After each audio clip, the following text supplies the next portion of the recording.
Meus amigos, e o Brahim Dias que tem uma duríssima decisão para tomar nos próximos dias, e ela é a seguinte: será que ele vai defender a seleção da Espanha ou então a seleção de Marrocos? De acordo com o Diário AS, ele está na pré-lista de ambas as seleções para os jogos da data FIFA desse mês, e o Real Madrid, inclusive, já teria recebido o documento de ambas as federações, que agora aguardam uma decisão final de Brahim Dias para ver qual seleção ele vai representar. O jogador de 24 anos nasceu em Málaga e é filho de marroquino. Inclusive, ele já representou a seleção da Espanha sub-21 na Eurocopa da categoria, que foi realizada em 2021. Caso ele escolha defender a seleção profissional da Espanha, Brahim pode enfrentar o Brasil nesse mês, já que ambas as seleções vão se enfrentar no dia 26 lá no Santiago Bernabéu.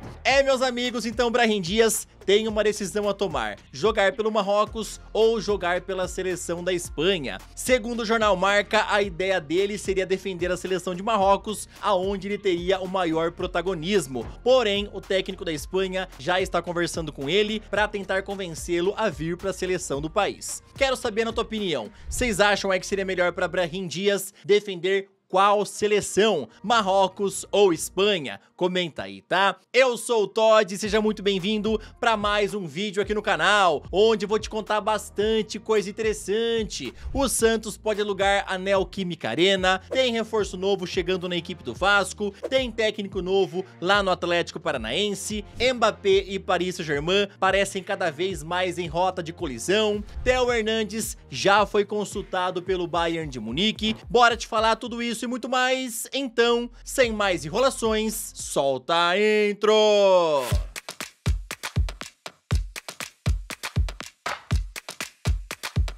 O Corinthians não consegue mais classificar para as quartas de final do Paulistão e por isso terão um mês de férias. Inclusive, segundo o portal GE, o Timão cogita fazer 2 amistosos fora de São Paulo nesse período para que os jogadores consigam manter o ritmo. Agora a diretoria define se esses confrontos serão aqui no nosso país ou então no exterior. Enquanto isso, o clube pretende alugar a Neoquímica Arena e quem já demonstrou interesse é a equipe do Santos, que pretende levar o jogo das quartas de final contra a Portuguesa para lá. O Corinthians pede algo em torno de 800 mil a 1 milhão de reais pelo aluguel da Neoquímica Arena e vamos ver se o Santos no final vai acabar levando o jogo para a capital paulista. Lembrando que também é cogitado deixar o jogo realmente lá para Vila Belmiro. Vamos ver no final qual será a decisão. Ontem o Atlético Paranaense anunciou oficialmente Cuca como seu novo técnico e ele chega para substituir Juan Carlos Osório, que foi demitido no final de semana. Hoje ele já se apresentou no CT e a sua estreia fica para o próximo domingo contra o Londrina pela volta das quartas de final do Paranaense. Lembrando que o jogo de ida foi 1 a 0 para o Londrina, ou seja, o Furacão tem que vencer por 2 ou mais gols de diferença para poder avançar direto às semifinais. E outra coisa que é válido lembrar, né, é que o Cuca é alvo do Atlético Paranaense desde o ano passado, porém na época ele alegou que precisava resolver algumas questões particulares e aí depois poderia assumir a equipe do Atlético, o que acabou acontecendo agora. O Vasco fechou mais uma contratação antes do fim da janela e ela foi de Clayton Silva, que estava no Casa Pia de Portugal. Pelo menos é o que informou ontem o jornalista Lucas Pedrosa. O jogador é esperado amanhã no Rio de Janeiro para fazer exames médicos e assinar o seu contrato. Lembrando que ele chega inicialmente por empréstimo até dezembro e depois o Cruz-Maltino terá opção de compra avaliada em 3 milhões de euros. Clayton era destaque do Casa Pia na temporada, com 12 gols marcados em 30 partidas. E o Flamengo tem negociações avançadas para contratar o volante William Carvalho e quem informou isso foi o jornalista Bruno Andrade do portal All Sport. O jogador de 31 anos que pertence ao Real Betis é muito bem avaliado pela comissão técnica de Tite e a ideia é pagar entre 2 a 3 milhões de euros pelo jogador. No entanto, parte da imprensa espanhola fala que o técnico Manuel Pellegrini não quer perdê-lo bem no meio da temporada, pois apesar da sua irregularidade, o técnico ainda o vê como peça importante na equipe. Inclusive no final de semana, na derrota para o Atlético de Madrid por 2 a 1, William Carvalho teve uma boa atuação e inclusive marcou esse golaço, essa pintura. Então ele é alvo do Flamengo e a equipe tem que contratá-lo o quanto antes, né? Já que a janela se fecha quinta-feira, dia 7 de março. Agora, rapidão, queria te pedir aquela moral. Tu deixou o like no vídeo? Se não deixou, tá esperando o quê? Martela o botão do joinha porque me ajuda demais. Também se inscreve no canal e não esquece de ativar o sininho. Aqui sempre tem vídeos novos pra te deixar muito bem antenado em relação a esse esporte tão maravilhoso e amado por todos nós. Ontem, pela ida das quartas de final da Champions da Ásia, o Al Ain venceu o Al Nassr de Cristiano Ronaldo por 1-0. Assim, eles jogam pela vantagem do empate no jogo de volta. Pela Premier League, ontem o Arsenal atropelou o Sheffield United ao golear por 6-0, se tornando o melhor ataque da competição até esse momento. Com os 3 pontos conquistados, eles seguem na cola do líder, ficando apenas a 2 pontos do Liverpool e 1 do City, que é o segundo colocado. Na Itália, a Internazionale segue imparável e ontem venceram o Genoa por 2-1. Assim, eles abrem agora 15 pontos de distância para a segunda colocada, que é a Juventus. O zagueiro Felipe, do Nottingham Forest, não jogará mais uma vez no futebol brasileiro, já que ontem ele anunciou que vai pendurar as chuteiras ao fim da atual temporada. Inclusive, ele afirmou que tem sido procurado por várias equipes e por isso resolveu já anunciar a sua decisão. Ainda é cedo para explicar os motivos, algo que farei adiante, pois ainda tenho um contrato e quero honrá-lo como sempre fiz, mas por respeito aos clubes que têm me procurado para futuro, ou até mesmo meu atual clube, quis vir aqui adiantar esse assunto e me pronunciar com coração aberto e honestidade. Foi que ele falou no post nas redes sociais.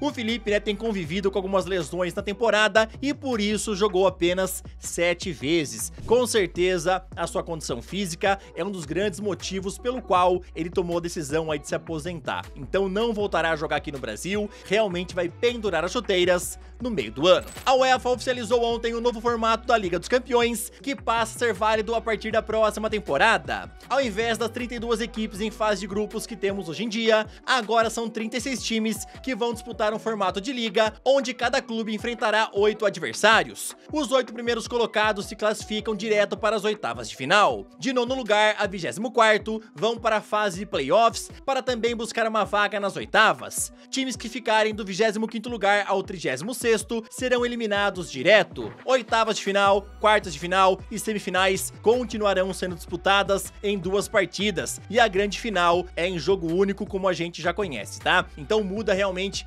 essa primeira fase, não é mais 32 times em fase de grupos, agora são 36 num formato de liga, onde cada clube enfrenta 8 outros times. Você gostou desse novo formato da Liga dos Campeões? Fala é! E já que eu falei sobre Liga dos Campeões, hoje temos 2 jogos pela volta das oitavas de final. O Bayern de Munique recebe a Lazio e o Real Sociedad recebe o Paris Saint-Germain. Lembrando que no confronto de ida, a Lazio venceu por 1-0 o Bayern e o Paris Saint-Germain venceu por 2-0 o Real Sociedad. Quero saber os seus palpites para esses 2 jogos? Fala é! Barcelona tem 2 problemas e eles são Frank de Jong e Pedri, que saíram lesionados no último domingo, bem no meio do jogo contra o Athletic Bilbao. Ontem a equipe catalã informou que o holandês tem uma entorse no ligamento lateral do tornozelo direito e o espanhol está com uma lesão no quadríceps direito. De acordo com a imprensa espanhola, o tempo de recuperação da dupla é de 4 a 6 semanas, ou seja, eles já são desfalques para o jogo da semana que vem pela volta das oitavas de final da Liga dos Campeões, onde o Barcelona irá receber a equipe do Napoli. Primeiro jogo foi 1-1, ou seja, tá totalmente aberto para essa segunda partida. Quem vencer vai para as quartas de final. Sábado eu contei para vocês que um dos alvos do Bayern de Munique para o lugar de Alphonso Davies é Theo Hernandes. Inclusive, eles já fizeram o primeiro contato com os empresários do jogador. De acordo com o jornalista Florian Plettenberg da Sky Sports Alemanha, o time bávaro pretende gastar entre 60 a 70 milhões de euros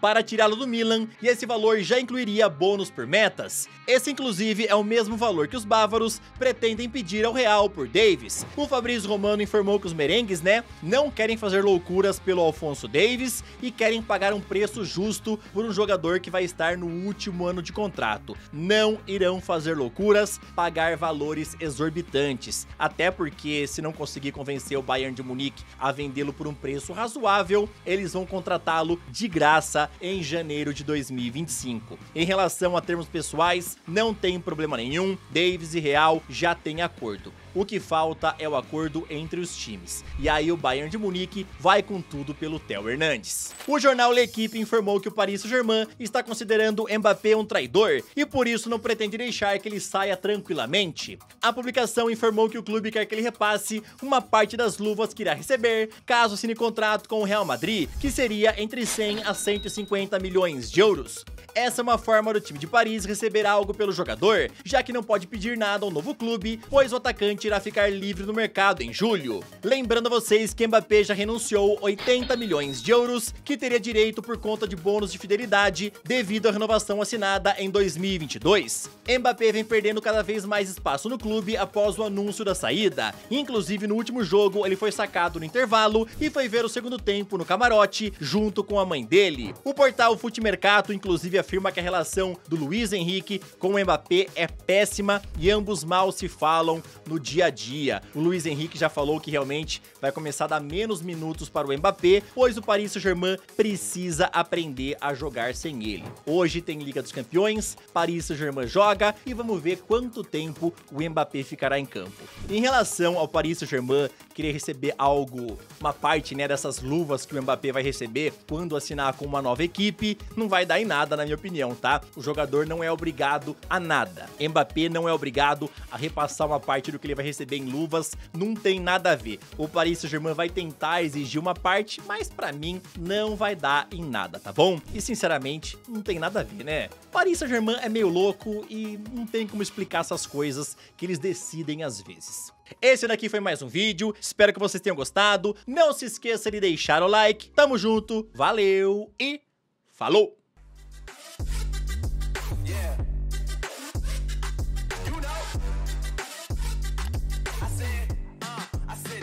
It's gonna be a long night.